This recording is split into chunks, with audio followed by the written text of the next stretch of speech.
everyone! Welcome to Mimi's Reading Corner. Have a seat and get comfortable. I have something to share with you. The last time we left off reading about a tower that the people were trying to build, how God was not pleased. He confused their languages so they couldn't understand each other and continue to build, and how God's will always takes place and happens as He says it will. Let's take up from there and let's jump ahead a couple hundred years and see what's happened.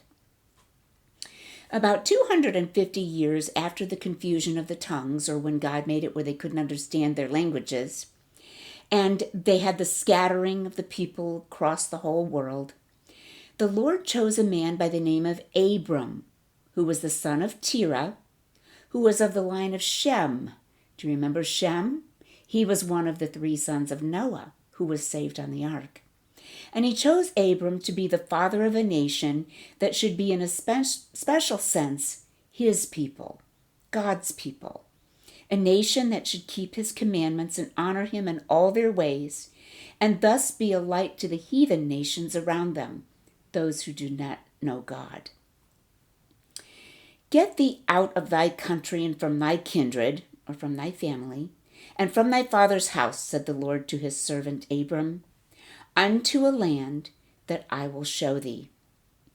Abram did not stop to ask why he should leave his home and friends, but he took his wife, his aged father, his nephew Lot, with their servants and camels and flocks and herds, and set out on his journey, content, happy to be led by the Lord. At Haran, which was one of their camping sites, Abram's father died. At last the group entered the land of Canaan and pitched their tents in the land of Morah. A fierce and powerful people was already living in that land, but the Lord appeared to Abram and assured him that it would certainly be given to his heirs.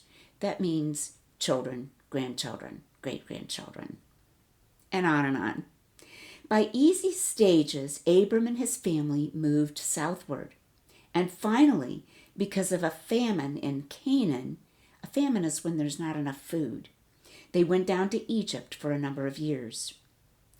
Wherever they stopped to pitch their tents, Abram built an altar and worshipped his heavenly Father, who was his leader.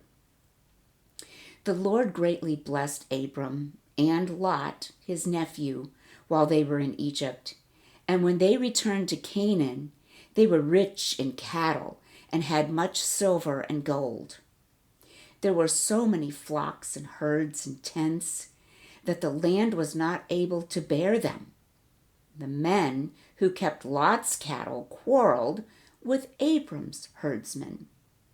Well, then Abram called Lot to him, and touching him pleaded with him that there might be no strife between them, that they not fight with each other. Though he was the older one and the specially chosen one of the Lord, Abram was humble, and he was very unselfish in heart. Instead of telling Lot to take his cattle to such and such a place, he said, "Is not the whole land before thee?" and offered him his choice of it all. Lot was not slow to make his choice. The far plain of the Jordan, well watered and as the garden of the Lord for beauty, attracted him, and he chose that, notwithstanding the dwellers in the plain were very wicked. The land looked great, the people not so much. So Lot took his wife and children and servants and sheep and camels and cattle and moved down to the plain and pitched his tents outside of a city called Sodom. After he had gone away, the Lord spoke to Abram again and renewed his promise concerning the land, making it even stronger than before. Lot had not been in Sodom very long before he got into trouble. Kedorlaomer, if I'm saying it right, was the king of Elam, and 4 other kings with him made war on the cities of the plain, and took away from Sodom many idols, much food, and a long train of captives, Lot and his family being among that number.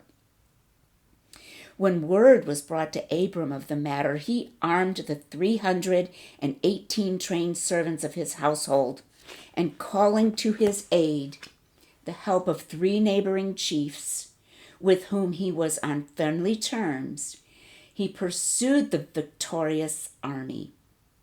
Coming upon them by night, Abram divided his men into 3 groups and smote them and pursued them. He not only rescued Lot, but he also brought back many of the things that the army had taken from the people of Sodom. Abram returned. The king of Sodom came out to meet him and offered to divide with him the spoils of the battle, but Abram had not gone out to enrich himself in this way. His object had simply been to rescue his nephew, and he would not take so much as a shoelace from the spoils of what was left over. Melchizedek, also the priest of the Most High God, met Abram in the way and blessed him. And Abram gave him tithes of all. That means 1/10 of what he had, he gave. Thus we see that in those early days, the Lord's people paid tithes. They paid back to the Lord. At that time, it was commanded 1/10 of what they had. Today, we think about our contribution and give what we are able. 3 times the Lord had spoken plainly to Abram and promised to make of him a great nation and to give the land of Canaan to his heirs, children, grandchildren, great-grandchildren. But as yet, Abram had no child. After he had returned from helping Lot, the word of the Lord came unto Abram in a vision, saying, Fear not, Abram, I am thy shield and thy exceeding great reward. As Abram thought of his childless home and of the fierce warlike tribes living in the land that was promised to his heirs, his faith grew kind of weak, and he asked the Lord concerning his promise. Then the Lord told him that he should indeed have a son, and that his descendants, children, grandchildren, great-grandchildren, should be as the stars above. Do you ever look at the stars in the sky? Can you count them? That was the promise that God made to Abram concerning his children, grandchildren, great-grandchildren that were to come. And Abram believed God, and it was counted unto him for righteousness. But though Abram believed, he asked for a sign or a token of God's covenant, and the Lord told him to bring an offering consisting of a heifer, a she-goat, and a ram, with a turtle dove and a young pigeon. So Abram brought the sacrifice and himself watched beside it till the going down of the sun.